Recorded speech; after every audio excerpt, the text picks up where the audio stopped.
Good morning everybody. जय महाकाल। आपको अपने टेंशन फ्री मैथमेटिक्स क्लासेस में बहुत बहुत स्वागत है। आज आप लोग का वेक्टर और 3D स्टार्ट होने जा रहा है, जिसको वेक्टर प्लस 3D कहते हैं।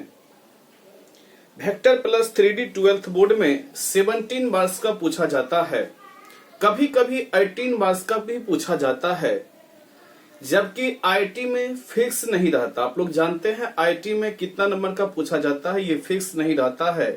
लेकिन बोर्ड में, बिहार बोर्ड सीबीएसई बोर्ड में लगभग 17 या 18 नंबर का पूछा जाता है। वेक्टर प्लस 3D बहुत इंपॉर्टेंट चैप्टर है। ये चैप्टर लगभग आपको 1.5 महीना चलेगा। बहुत इंपॉर्टेंट चैप्टर है vector plus 3D। Vector plus 3D में आपको फार्मूला कम मिलेगा और कंसेप्ट ज्यादा मिलेगा, और एक एक कंसेप्ट को आपको बहुत अच्छा से रीड करना पड़ेगा, क्योंकि एक एक कंसेप्ट बहुत इंपॉर्टेंट है। जब पूरी तरह कंसेप्ट क्लियर रहेगा तभी आपसे प्रॉब्लम बनेगा। जब कंसेप्ट क्लियर नहीं रहेगा तो प्रॉब्लम नहीं बनेगा। इसीलिए एक एक कंसेप्ट बहुत इंपॉर्टेंट है, और कंसेप्ट क्लियर रहेगा तभी आपसे प्रॉब्लम बनेगा। एक एक कंसेप्ट को अच्छा से स्टडी करना है। बहुत इंपॉर्टेंट चैप्टर है ये वेक्टर प्लस 3D। लगभग 1.5 महीना आपका चलेगा। ये वेक्टर प्लस 3D देखने में छोटा चैप्टर लगता है, तो जिस तरह देखन में छोटा लगे घाव कम्बेर करे गंभीर, उसी तरह ये चैप्टर बहुत डेंजरस चैप्टर है, बहुत कंसेप्ट वाला चैप्टर है। ये चैप्टर वेक्टर और 3D का रिलेशन उसी प्रकार है जिस तरह मैट्रिक्स और डिटर्मिनेंट का रिलेशन है। यानी मैट्रिक्स अच्छा से जो समझा हुआ है वही डिटर्मिनेंट समझ सकता है, उसी तरह जो वेक्टर अच्छा से समझा हुआ है वही 3D भी समझ सकता है। जिसको वेक्टर का ज्ञान है वही 3D का भी ज्ञान है उसको। यानी जो वेक्टर अच्छा से समझा हुआ है उसी को 3D अच्छा से समझ में आएगा। अगर वेक्टर आपको अच्छा से समझा हुआ नहीं है तो 3D भी आपको अच्छा से समझ में नहीं आएगा। इसीलिए वेक्टर प्लस 3D कहा गया है। यानी वेक्टर और 3D का रिलेशन उसी प्रकार है जिस प्रकार मैट्रिक्स और डिटर्मिनेंट का रिलेशन है। ये चैप्टर आपका बहुत इंपॉर्टेंट है। बहुत मन लगा के पढ़िएगा, ईमानदारी के साथ पढ़िएगा। हम लगातार मंडे टू सैटरडे आपको वीडियो देंगे, बीच में संडे को आपको रेस्ट देंगे, क्योंकि जितना भी पढ़ाई आप किए हैं उसको रिकैप कर सकें। इस चैप्टर को लगभग 1.5 महीना में हम खत्म कर देंगे, वेक्टर प्लस 3D। और फिर आपका प्रोबेबिलिटी स्टार्ट होगा वेक्टर 3D के बाद, और फिर आपका कैलकुलस हम ऑफलाइन में पढ़ा देंगे। चूंकि ऑनलाइन में हम कैलकुलस पढ़ाएंगे भी तो आप लोग सामने में नहीं रहिएगा तो मन नहीं लगेगा पढ़ाने में, और सामने में जब रहिएगा तो मन लगेगा, एक एनर्जी आएगा पढ़ाने में, और अच्छा से आप लोग सीखिएगा टू द पॉइंट, एक एक पॉइंट को। तो हम लोग आगे बढ़ते हैं। सबसे पहले आप लोग लाइक बटन दबा दें और वीडियो को ज्यादा से ज्यादा शेयर कर दें, ताकि हर तरह के स्टूडेंट को इस वीडियो का लाभ मिल सके। जितना भी आपका फ्रेंड है, जहां भी पढ़ता है, सब आदमी को इस वीडियो का लाभ मिल सके। तो सबसे पहले वीडियो को शेयर कर दीजिएगा, लाइक बटन दबा दीजिएगा, और हम लोग आगे बढ़ते हैं वेक्टर प्लस 3D में। आज चला देना है ट्रैक्टर। चलिए, तो सबसे पहले वेक्टर में हम लोग फिजिकल क्वांटिटी के बारे में सीखेंगे। फिजिकल क्वांटिटी के बारे में सीखेंगे, जिसको हम लोग भौतिक राशि कहते हैं। फिजिकल क्वांटिटी को ही हम लोग हिंदी में भौतिक राशि कहते हैं। अब सबसे पहला सवाल है कि ये फिजिकल क्वांटिटी होता क्या है।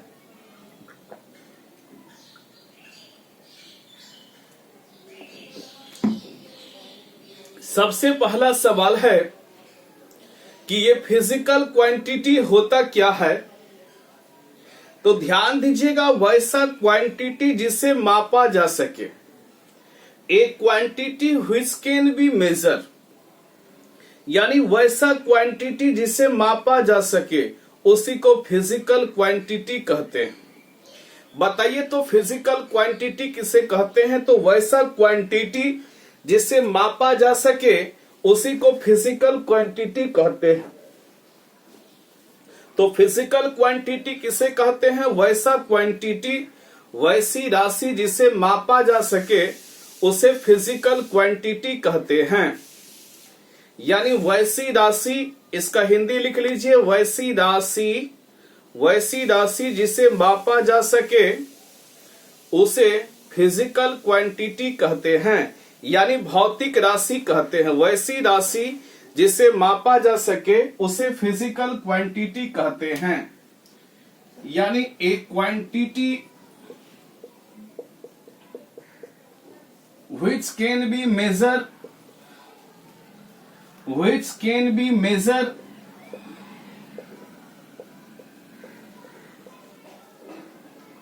is called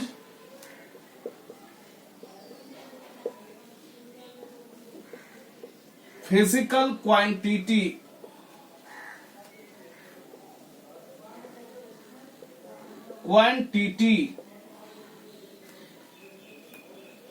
वैसी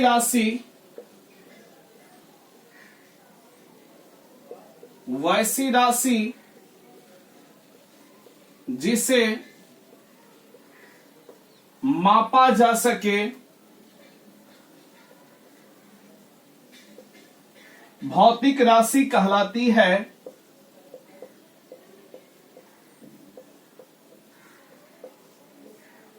भौतिक राशि कहलाती है या कहलाता है भी दे सकते हैं। जिसे मापा जा सके उसी को फिजिकल क्वांटिटी कहते हैं, यानी वैसी राशि जिसे मापा जा सके। तो फिजिकल क्वांटिटी, अब देखिए मापने का दो तरीका है। मापने का दो तरीका है फिजिकल क्वांटिटी यानी भौतिक राशि को मापने का दो तरीका है। एक तो केवल मैग्नीट्यूड से और एक मैग्नीट्यूड और डायरेक्शन दोनों से, यानी एक केवल परिमाण से माप सकते हैं, एक परिमाण और दिशा दोनों से माप सकते हैं। और जिसको हम केवल परिमाण से मापते हैं उसको स्केलर क्वांटिटी कहते हैं, और जिसके लिए परिमाण और दिशा दोनों की आवश्यकता पड़ती है, यानी मैग्नीट्यूड और डायरेक्शन दोनों की आवश्यकता होती है, उसे हम लोग वेक्टर क्वांटिटी कहते हैं। यानी फिजिकल क्वांटिटी का दो पार्ट है। एक है स्केलर क्वांटिटी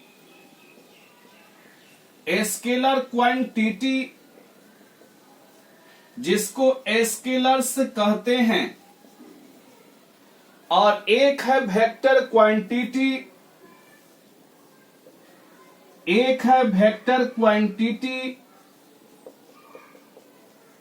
जिसको हम लोग वेक्टर्स कहते हैं। यानी फिजिकल क्वांटिटी का दो पार्ट है। पहला पार्ट है स्केलर क्वांटिटी जिसको हम लोग स्केलर्स कहते हैं, और दूसरा पार्ट है वेक्टर क्वांटिटी जिसको हम लोग वेक्टर्स कहते हैं। इसको नोट्स कर ले थोड़ा सा।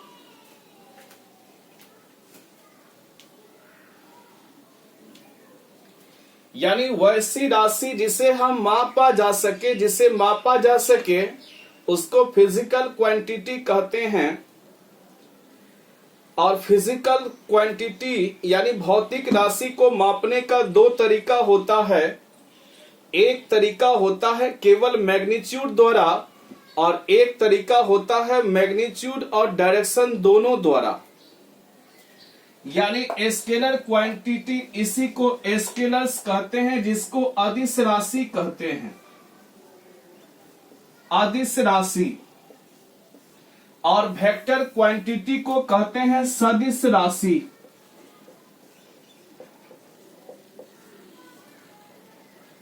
स्केलर क्वांटिटी को ही स्केलर्स कहा जाता है और वेक्टर क्वांटिटी को ही वेक्टर्स कहा जाता है।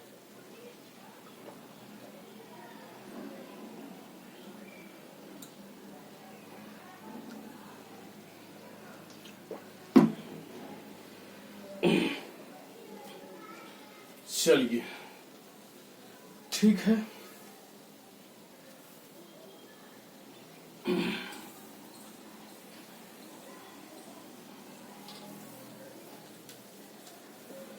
अब देखिए स्केलर क्वांटिटी क्या है, इसके बारे में हम लोग सीखेंगे कि ये स्केलर क्वांटिटी होता क्या है और वेक्टर क्वांटिटी होता क्या है।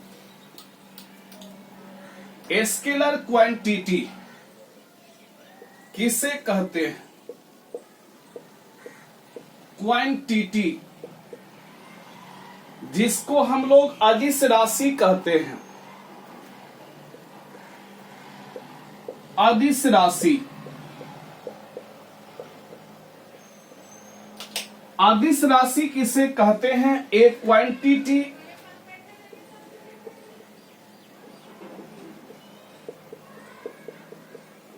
which have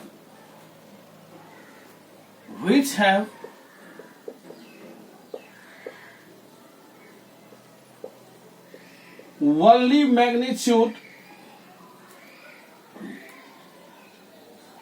या ऐसे भी लिख सकते हैं which have magnitude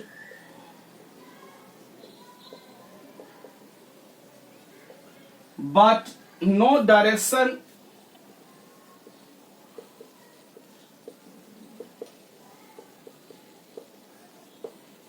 या no any definite direction।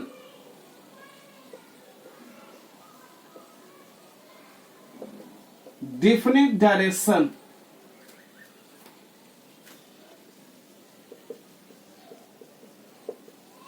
is called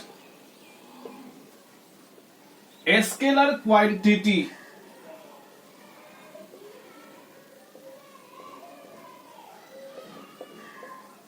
वैसा क्वांटिटी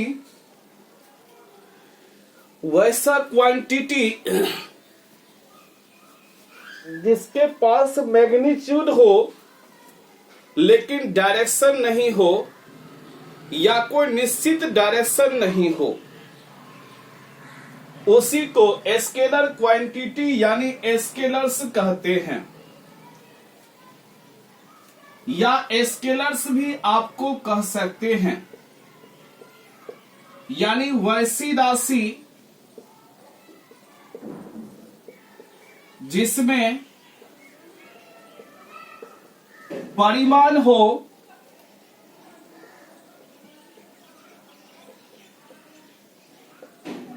परंतु दिशा नहीं हो, या कोई निश्चित दिशा नहीं हो, कोई निश्चित दिशा नहीं हो,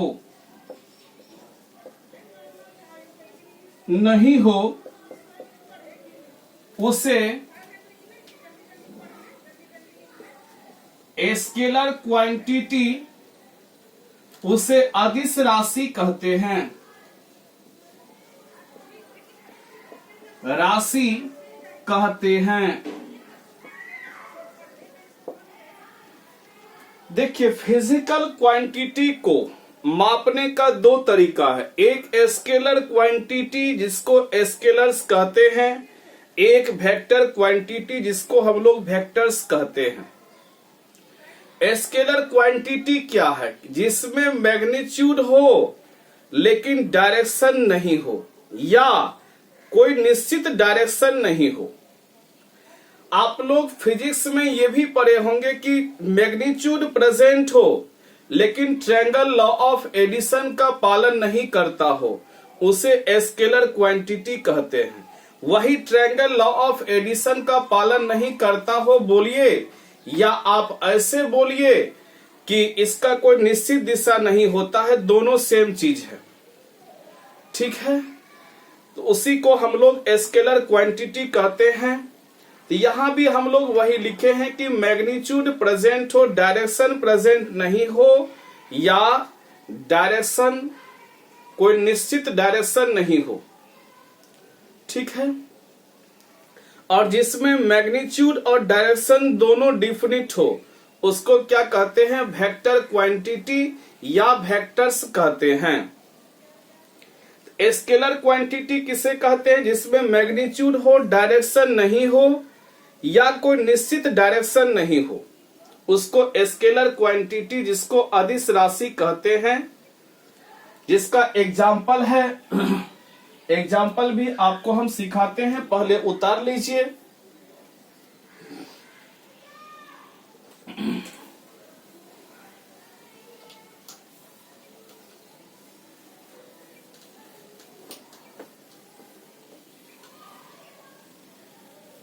इसका एग्जाम्पल भी आप लोग उतार लीजिए, एग्जाम्पल भी आपको सिखाते हैं। स्केलर क्वांटिटी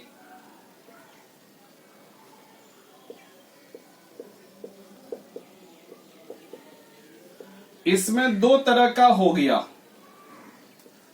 मैग्नीट्यूड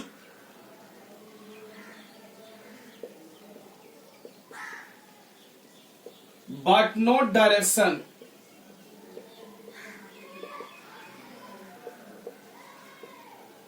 एक तो होता है magnitude but not definite direction. Magnitude but not definite direction.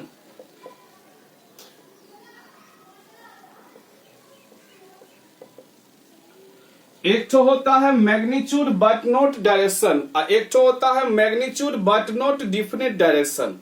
यानी स्केलर में दो भाग हो गया, एक हो गया परिमाण लेकिन दिशा की आवश्यकता नहीं, और एक हो गया मैग्नीट्यूड यानी परिमाण लेकिन डिफिनिट डायरेक्शन नहीं। यानी दिशा होता है लेकिन निश्चित दिशा नहीं होता है। परिमाण तो होता ही है लेकिन दिशा भी होता है, निश्चित दिशा नहीं होता है। और इसी को हम लोग कहते हैं tensor quantity. Tensor quantity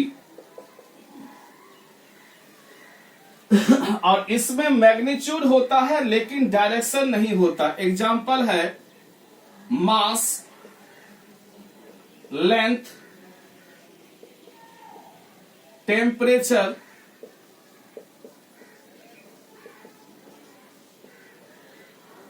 etc। जैसे देखिए हम जाते हैं आलू खरीदने और 5 किलो आलू खरीदते हैं, क्या दुकानदार कभी पूछता है कि पूरब माहे दे कि पश्चिम माहे दे? नहीं पूछता। यानी मास क्या है, इसके लिए केवल मैग्नीट्यूड की आवश्यकता होती है, डायरेक्शन के लिए कोई आवश्यकता नहीं होती है।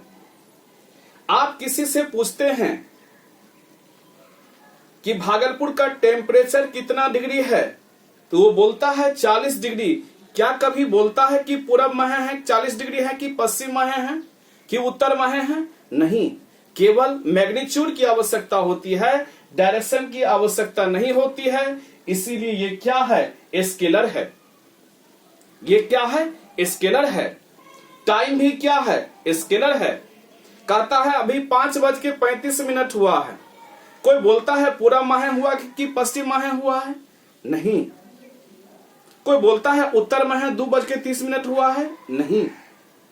इसके लिए केवल मैग्नीट्यूड की आवश्यकता पड़ती है, डायरेक्शन की कोई आवश्यकता नहीं पड़ती है। इसीलिए टाइम क्या है? स्केलर है। अब देखिए मैग्नीट्यूड प्रेजेंट है लेकिन कोई डायरेक्शन नहीं है। मैग्नीट्यूड तो है लेकिन कोई डिफिनिट डायरेक्शन नहीं है। इसका एग्जाम्पल है, इसी को कहते हैं टेंसर क्वांटिटी, इलेक्ट्रिक करंट। इसका एग्जाम्पल है इलेक्ट्रिक करंट। ठीक है। जैसे देखिए कोई तार है, वायर है, जिसको बोलते हैं, आप लोग फिजिक्स में पढ़े होंगे, जिधर से इलेक्ट्रॉन जाता है उसके जस्ट विपरीत करंट जाता है। और जब आप लोग तार को मोड़ दीजिएगा, ठीक है, तो जैसे मोड़िएगा उस तरह का बिहेव होगा। जिधर करंट जाएगा उसके जस्ट विपरीत इलेक्ट्रॉन होगा, यानी जैसे जैसे मोड़िएगा उस तरह का बिहेव होगा। इसका मतलब है कि उसका डायरेक्शन निश्चित नहीं है, यानी इलेक्ट्रिक करंट क्या है, टेंसर क्वांटिटी है। चूंकि किसी वायर में आप लोग देखे होंगे, फिजिक्स में पढ़े भी होंगे, जिधर इलेक्ट्रॉन प्रभावित होता है उसके जस्ट विपरीत करंट प्रभावित होता है। लेकिन तार को जैसे जैसे मोड़िएगा वैसा वैसा बिहेव होगा, यानी उसका डायरेक्शन चेंज होते जाएगा। मोड़ते जाइएगा तो डायरेक्शन चेंज होते जाएगा, यानी निश्चित डायरेक्शन नहीं रहेगा। यानी जैसे जैसे आप लोग मोड़िएगा तो कोई निश्चित डायरेक्शन नहीं रहेगा। इसका मतलब है इलेक्ट्रिक करंट कैसा क्वांटिटी है, टेंसर क्वांटिटी है। चूंकि कोई वायर में, एक बार फिर से समझ लीजिए, कोई वायर में जिधर से इलेक्ट्रॉन प्रवेश करता है, ऐसे इलेक्ट्रॉन प्रवेश किया तो करंट जस्ट विपरीत प्रवेश करेगा, और जैसे जैसे आप मोड़िएगा उसका डायरेक्शन कोई निश्चित नहीं रहेगा। इसका मतलब कि इलेक्ट्रिक करंट कैसा क्वांटिटी है, टेंसर क्वांटिटी है। इसमें मैग्नीट्यूड तो है लेकिन डायरेक्शन निश्चित नहीं है। नोट्स कर लें।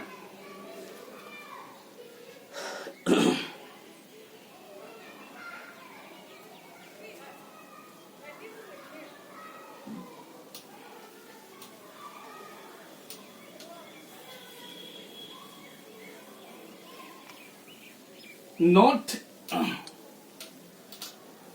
इसमें कुछ इंपोर्टेंट नोट है। पहला है ऑल रियल नंबर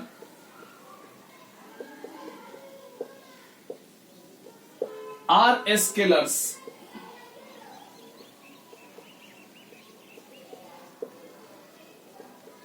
जितना भी रियल नंबर है सारा स्केलर है, जितना भी रियल नंबर है सारा स्केलर है। All algebraic expression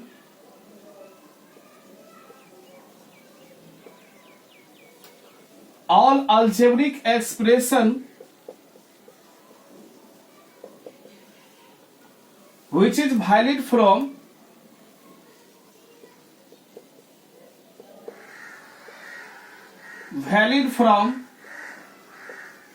real number, which is also valid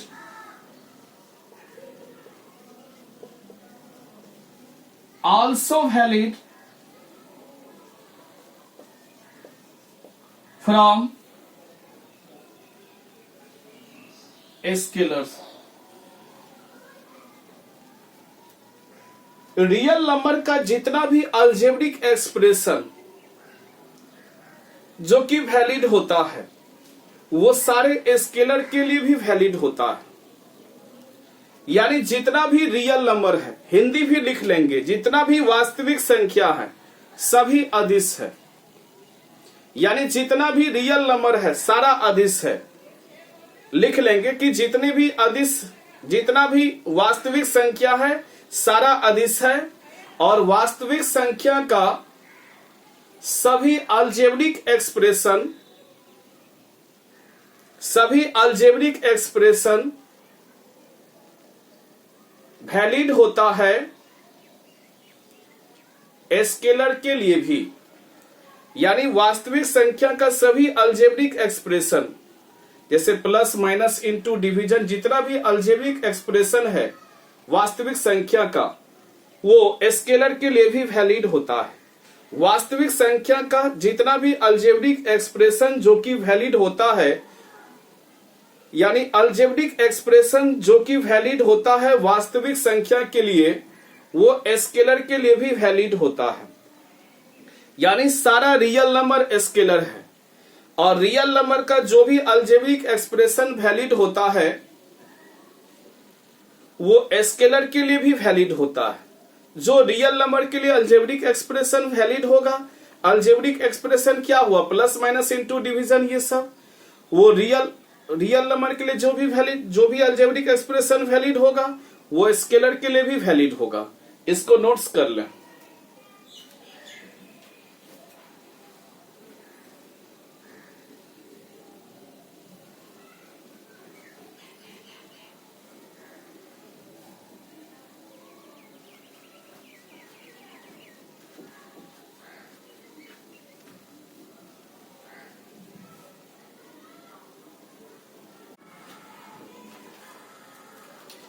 अब हम लोग चलते हैं वेक्टर क्वांटिटी।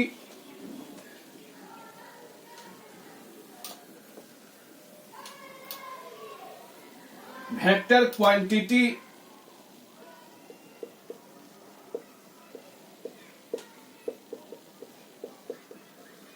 जिसको वेक्टर्स कहते हैं।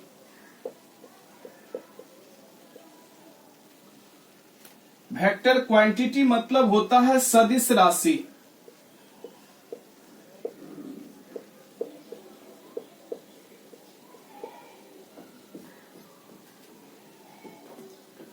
सदिश राशि किसे कहते हैं? ए quantity which have both magnitude and direction, both magnitude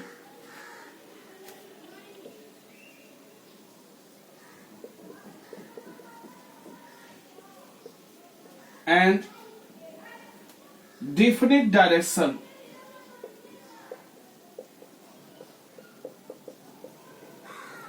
magnitude और निश्चित दिशा दोनों होता है, उसको सदिश राशि कहते हैं। या फिजिक्स में पढ़े होंगे कि वैसा क्वांटिटी जो जिसमें मैग्नीट्यूड हो और ट्रायंगल लॉ ऑफ एडिशन का पालन करता हो, उसे क्या कहते हैं? वेक्टर क्वांटिटी कहते हैं। यानी वैसी राशि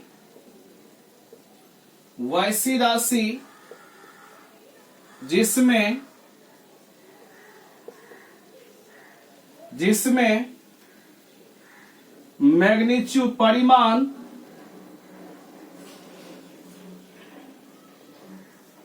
और निश्चित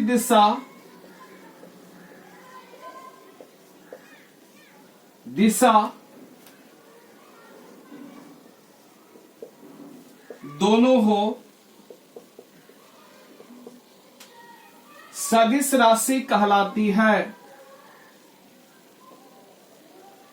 राशि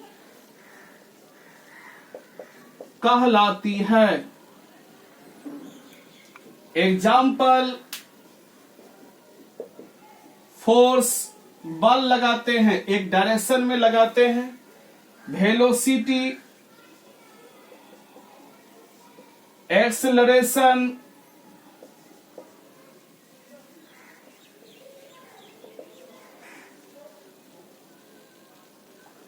मोमेंटम,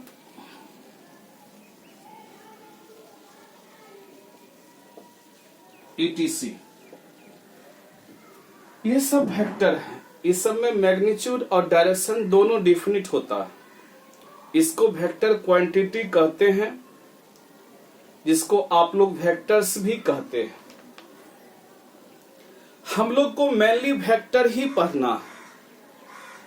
मेनली हम लोग को क्या पढ़ना है? वेक्टर ही पढ़ना है। स्केलर में तो जितना भी रियल नंबर है सारा स्केलर है। रियल नंबर का सारा अलजेब्रिक एक्सप्रेशन यूज होता है, वैलिड होता है। किसके लिए? स्केलर में के लिए वैलिड होता है। मेनली हम लोग को वेक्टर पढ़ना है। आप लोग का आज वेक्टर का वीडियो थोड़ा छोटा होगा, लेकिन कल से वेक्टर का वीडियो लगभग 50 मिनट का होगा। ज्यादा देर का लंबा बनाने से कोई फायदा नहीं होगा, क्योंकि स्टूडेंट लोग को सारा सब्जेक्ट पढ़ना पड़ता है।